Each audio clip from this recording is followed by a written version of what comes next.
चलिए आज पत्थरों में लिखी एक कहानी सुनते हैं। ये कहानी है भारत में दो बहुत बड़ी वास्तुकला परंपराओं के मिलने की। ये सिर्फ इमारतों की कहानी नहीं है, बल्कि ये कहानी है दो संस्कृतियों के मेल की, जो 12वीं सदी में शुरू हुई और जिसने भारत को एक नई पहचान दी। तो सोचने वाली बात है ना, कि जब दो बिल्कुल अलग दुनियाएं बनाने के दो एकदम अलग तरीके आपस में टकराते हैं तो होता क्या है। इसका जवाब है एक ऐसी कला जिसने हिंदुस्तान के नक्शे को हमेशा हमेशा के लिए बदल दिया। तो चलिए इस जबरदस्त संगम की एक एक परत को खोलते हैं। ठीक है, तो शुरू करते हैं। देखिए, ये कहानी शुरू होती है 12वीं सदी में, जब तुर्क शासक भारत आए। अब वो अपने साथ सिर्फ अपनी फौज या शासन करने का तरीका ही नहीं लाए, बल्कि वो अपने साथ लाए थे वास्तुकला के नए आइडियाज, जो यहाँ पहले से मौजूद स्टाइल से भाई जमीन आसमान का फर्क रखते थे। और इसी मिलाप से जन्म हुआ एक एकदम नए स्टाइल का, जिसे हम कहते हैं इंडो इस्लामिक आर्किटेक्चर या इंडो सार्सेनिक। अब मजे की बात यह है कि ये कोई जबरदस्ती थोपा गया स्टाइल नहीं था। हुआ ये कि मुस्लिम शासकों को इमारतें बनवाने के लिए यहाँ के ही कारीगरों को काम पर रखना पड़ा। जरा सोचिए, जो हाथ अब तक मंदिर बना रहे थे, अब वो मस्जिदें तराश रहे थे। वो अपनी सदियों पुरानी कारीगरी को नए इस्लामिक डिजाइन्स के साथ मिला रहे थे। नतीजा एक बहुत ही क्रिएटिव और जरूरी फ्यूजन। अच्छा, अब इन दोनों शैलियों के बीच का फर्क देखते हैं। एक तरफ थी भारतीय ट्रेबीड शैली, जिसमें पिलर और बीम का इस्तेमाल होता था, और दूसरी तरफ थी इस्लामिक आर्क्यूएट शैली, जिसका पूरा जोर मेहराब यानी आर्च और गुंबद पर था। सजावट तो और भी अलग थी। भारतीय स्टाइल में मूर्तियां होती थीं, देवी देवताओं की, प्रकृति की।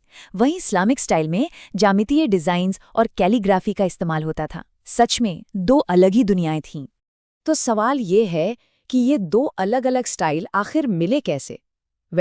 इसका जवाब हमें मिलता है दिल्ली सल्तनत के दौर में। ये वो वक्त था जब काफ़ी एक्सपेरिमेंट्स हुए और धीरे धीरे एक मिली-जुली शैली ने अपनी शक्ल लेनी शुरू कर दी।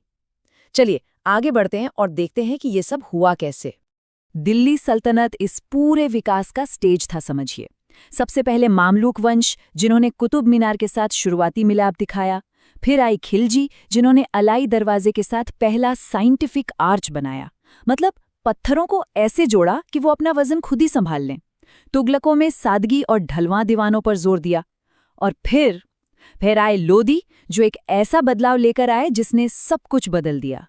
और वो क्रांतिकारी बदलाव था डबल डोम, यानी दोहरा गुंबद। अरे ये तो कमाल की इंजीनियरिंग थी।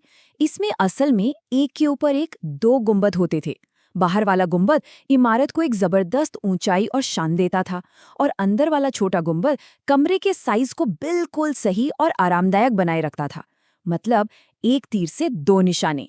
तो इन सारे एक्सपेरिमेंट्स के बाद जानते हैं क्या हुआ? आर्किटेक्चर की एक पूरी की पूरी नई जुबान तैयार हो गई, जिसके अपने नियम थे, अपने शब्द थे और अपनी ही एक अलग खूबसूरती थी। चलिए इस नई भाषा के कुछ बेसिक शब्दों को समझते हैं। इस नई आर्किटेक्चर की भाषा के 3 सबसे बड़े स्तंभ थे: मेहराब, गुंबद और मीनार। मेहराब से बड़े बड़े हॉल बनाना मुमकिन हुआ, वो भी बिना किसी पिलर के। गुंबद ने इन हॉलों को एक शानदार और ऊंची छत दी। और मीनारें, वो अजान के लिए तो थी ही, साथ ही दूर से दिखने वाले लैंडमार्क का भी काम करती थीं। क्योंकि इस्लाम ने जीवित प्राणियों के तस्वीरें बनाना मना था, तो कारीगरों ने सजावट के लिए अपनी क्रिएटिविटी को एक नए ही लेवल पर पहुंचा दिया। एक था पिएत्रा ड्यूरा, जिसमें संगमरमर में कीमती पत्थर जड़े जाते थे। फिर था अरबेस्क, यानी फूलों और बेलों के बेहद सुंदर और जटिल डिजाइन। कैलीग्राफी, जिसमें कुरान की आयतों को खूबसूरत तरीके से पत्थरों पर उकेरा जाता था। और हाँ, जाली का काम, जिससे रोशनी और हवा छनकर अंदर आती थी और एक जादुई माहौल बना देती थी। और फिर एंट्री होती है मुगलों की। अगर दिल्ली सल्तनत इस स्टाइल का बचपन और जवानी थी, तो मुगल काल इसका शिखर था। वो दौर जब इस कला ने भव्यता और परफेक्शन की सारी हदें पार कर दी। इसकी शुरुआत हुई हुमायूं के मकबरे से। इसे अक्सर ताजमहल का पूर्वगामी कहते हैं, और बिल्कुल सही कहते हैं। यहीं पर पहली बार भव्य 4 बाग स्टाइल, यानी 4 हिस्सों वाले बाग का इस्तेमाल हुआ, जिसने बिल्डिंग और नेचर के बीच एक गजब का तालमेल बिठाया। इसके बाद अकबर ने बसाया फतेहपुर सीकरी, जो मुगल ताकत और शान और शौकत का जीता जागता सबूत था। यहाँ का बुलंद दरवाज़ा, जो दुनिया का सबसे बड़ा गेटवे है, ये दिखाता है कि मुगल कितने बड़े पैमाने पर सोचते थे और ये स्टाइल अब तक कितना कॉन्फिडेंट हो चुका था। और फिर आता है इस सफर का ग्रैंड फिनाले, ताजमहल। शाहजहां के दौर में सफेद संगमरमर और पिएत्रा ड्यूरा के शानदार इस्तेमाल ने इस स्टाइल को उस मुकाम पर पहुंचा दिया जहां से आगे कुछ था ही नहीं। ये सिर्फ एक इमारत नहीं है, ये इस पूरे आर्किटेक्चरल संगम का एक जीता जागता महाकाव्य है। तो इस पूरी कहानी की विरासत क्या है, इसका असर कितना गहरा और लंबा रहा? चलिए इस फ्यूजन की लेगेसी पर एक नज़र डालते हैं। देखिए, सबसे ज़रूरी बात यह है कि इस स्टाइल ने सिर्फ मस्जिदों और मकबरों को ही नहीं बदला, इसने किलों, बागों, महलों और सरायों सबको एक नई शक्ल दी। इसने पूरे भारतीय उपमहाद्वीप को एक नई विजुअल आइडेंटिटी दी, जो आज भी हमारी विरासत का एक बहुत बड़ा हिस्सा है। तो अगर इस पूरी कहानी से सिर्फ एक बात याद रखनी हो तो वो ये है, मेहराब, गुंबद और मीनार, ये वो 3 स्तंभ हैं जिन पर ये पूरी की पूरी शानदार वास्तुकला टिकी हुई है।